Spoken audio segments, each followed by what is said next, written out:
NA 150 की यहाँ से जैन कुरैशी साहब, शाह महमूद कुरैशी साहब के बेटे हैं और इनके सामने मुस्लिम लीग नवाज की तरफ से जावेद अख्तर साहब हैं।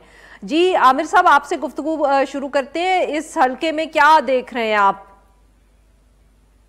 अच्छा, यहाँ पे जावेद अख्तर अंसारी साहब के बारे में ये आप ध्यान में रखें कि ये पिछली बार मखदूम शाह महमूद कुरैशी साहब के साथ नीचे MPA थे, यानी PTI के MPA थे, और उनकी वजह से कुरैशी साहब को काफी फायदा हुआ था। इस हल्के में अंसारी वोट काफी बड़ा वोट है, अच्छा खासा अंसारी वोट है। इस दफा भी ये PMLN के कैंडिडेट है, क्योंकि पिछली बार हुआ ये था कि इस हल्के से शाह महमूद कुरैशी जीते थे और उनके नीचे सलमान नईम सलमान नईम से हार गए थे शाह महमूद कुरैशी साहब। लेकिन अंसारी साहब को फायदा हुआ था। लेकिन इसमें एक और कैंडिडेट राना महमूदुल हसन भी हैं, तो इस दफा पाकिस्तान पीपल्स पार्टी से लड़ रहे हैं। मुस्लिम लीग नून के बड़े पुराने हैं, एक दो बार MP MLA भी रहे हैं, सेंटर भी थे, और राना साहब भी एक अच्छे कैंडिडेट हैं इस हल्के में। मेरा ख्याल है, जहाँ से मेरी मालूमात है, कि राना महमूदुल हसन भी क्योंकि जैन कुरैशी के बारे में ये कहा जा रहा है, वो लोकल सारे लोग आपकी आपकी भी जो रिपोर्टर्स हैं वो उसको शायद कंफर्म करें कि उनको कंपेन नहीं कर रहे, वो कंपेन नहीं करने दी जा रही है, जिस तरह भी सूरत पंजाब के सब जगहों में चल रही है।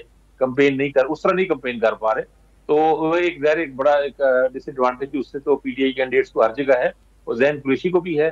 तो राना महमूदुल हसन के आने से पाकिस्तान पीपल्स पार्टी का ये कैंडिडेट और जावेद अंसारी का ये एक अच्छा कंटेस्ट है। ये यानी ये 3 लोगों में है, सिर्फ 2 में मुकाबला नहीं है।